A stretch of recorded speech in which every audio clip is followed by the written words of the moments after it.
we will continue talking about the politics in Australia, and especially the Labour Greens vandalism of our society, our economy, and our moral values, family values, and freedom. Jihad and Shady Sulaiman are not very happy from our criticism of them. Well, bad luck, because anyone who wants to work in public arena, they need to understand that in democracy, you want to work in public arena, it means that you need to be subjected to accountability, transparency, and criticism. And if your skin is not thick, you need to quit and go home, look after your kids.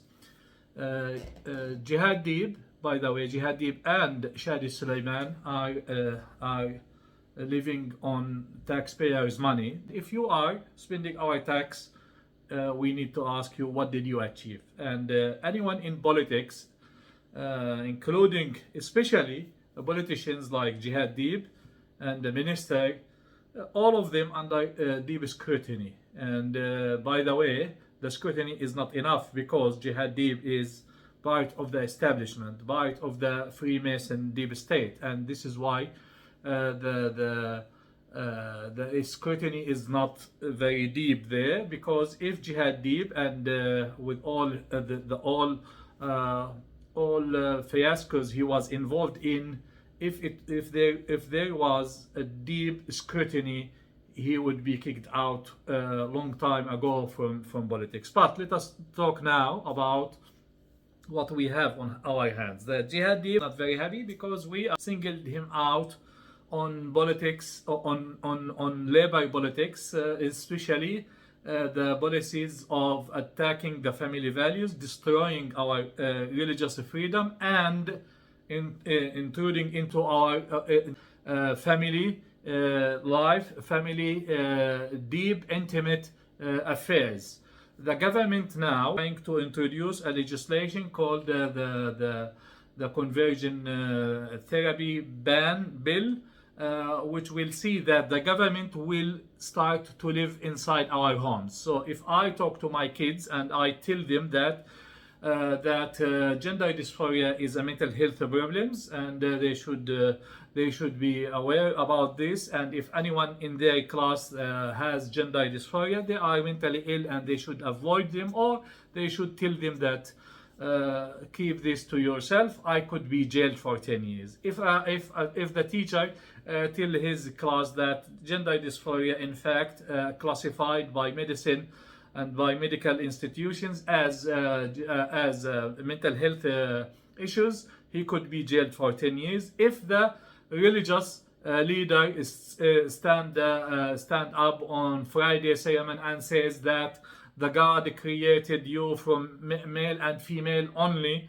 and the gender dysphoria is a mental health problem, he could be jailed for 10 years. If a psychiatrist tell the father of a kid that your son is suffering from mental health problems called gender dysphoria, and bring him to me so that I can talk to him and do some counseling and maybe some treatment, the psychiatrist could be in jail for 10 years. This is the reality. And Jihad expressed to the people who visited him from the committee to defend the parental rights, to defend our family values, that he will support this bill, and he will support the attack on our religious freedom and on our family values. And he's not happy that I talked about this publicly, that the committee members who visited Jihad left deeply disappointed, because they thought that he's a Muslim and his father support extreme version of Islam, and his family, the whole family, support extreme version of Islam. So he should have better understanding and better stance on this issue, especially that he was elected mainly by Muslims in the area of Bankstown and Lakemba, and he should represent the views of these Muslims that expect him to stand up and defend family rights, to defend their rights to guide their kids in the way they think that it is right, especially when science, medicine are on their sides, and support them when they talk with their kids about gender dysphoria. So Jihad Dib is not very happy. Who cares about Jihad Dib? In politics, he should be scrutinized and put under microscopy.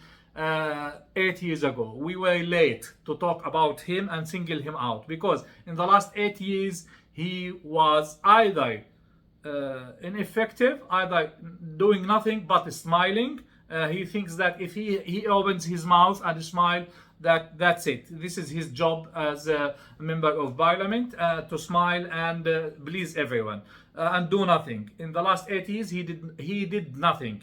He did not stand up for anything. And if we start to scrutinize, let us talk about what he stood for. Jihad did. He stood in support of lockdown, the lockdown that crippled our economy, destroyed our businesses, and destroyed our society. He stood up and supported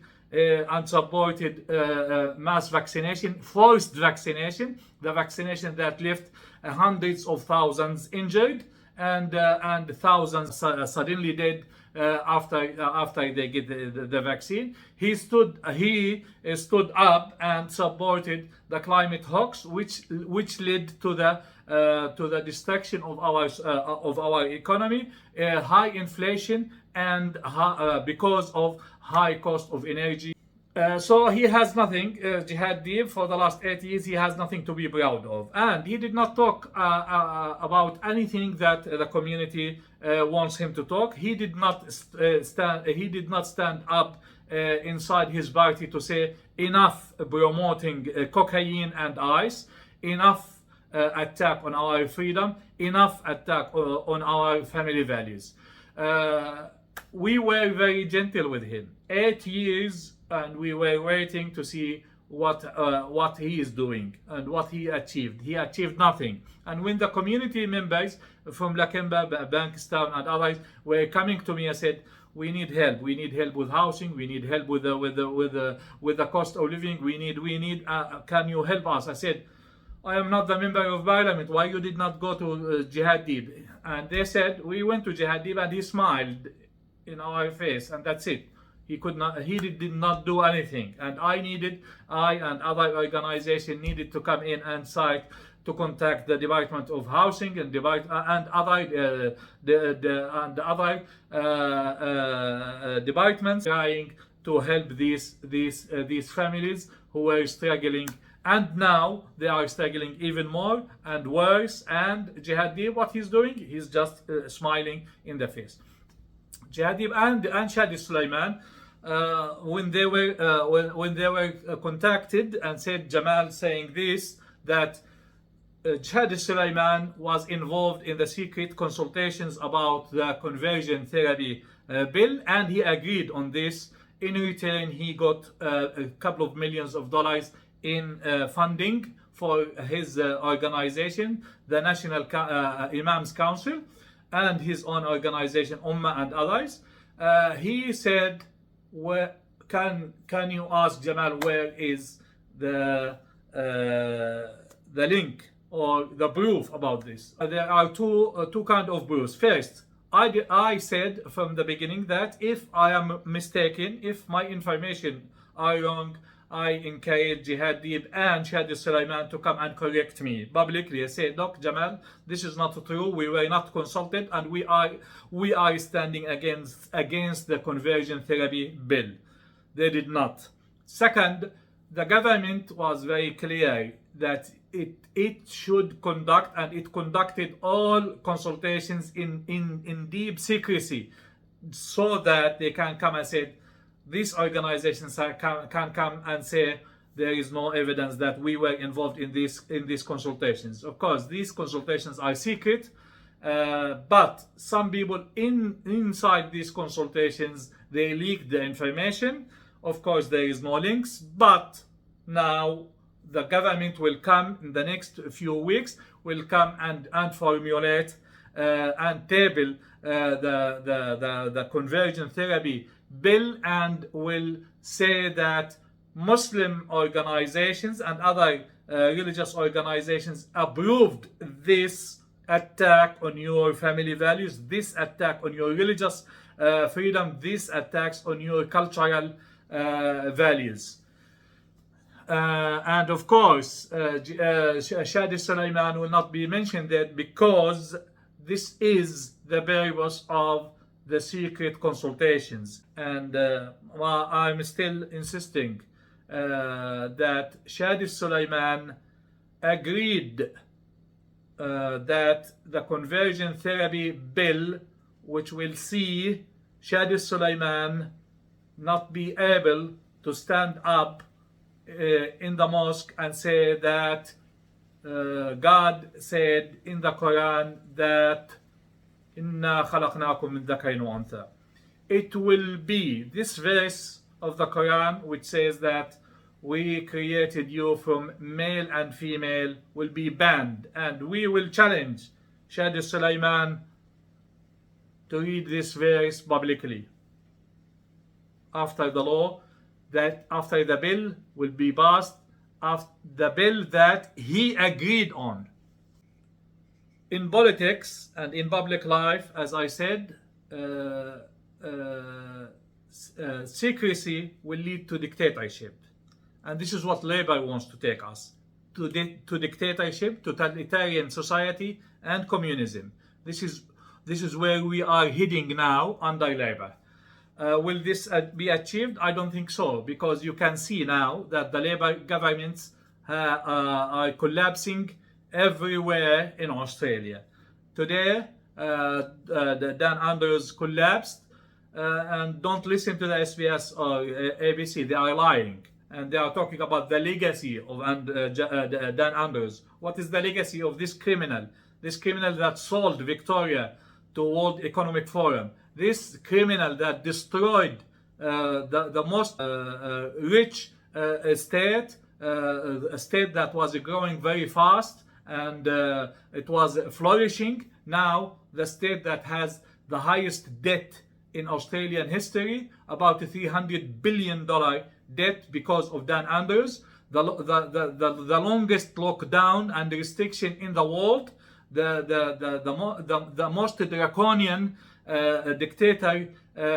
dictatorship and laws and legislations, and the worst attack on our family values and moral values. This is the legacy of Dan Andrews. But are the Australians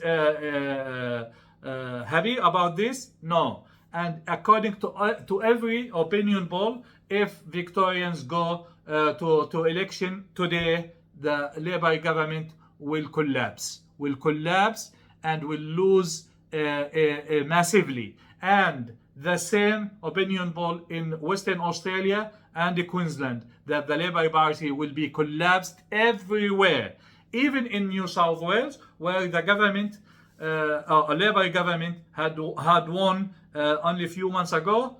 Their popularity are plummeting on daily basis, and you can see what's happening to the Voice after the people saw the ugly face of communism, the ugly face of the attack on our family values, on our moral values, the ugly face of attack on our freedom, the ugly face on attack on our prosperity, financial independence, financial prosperity.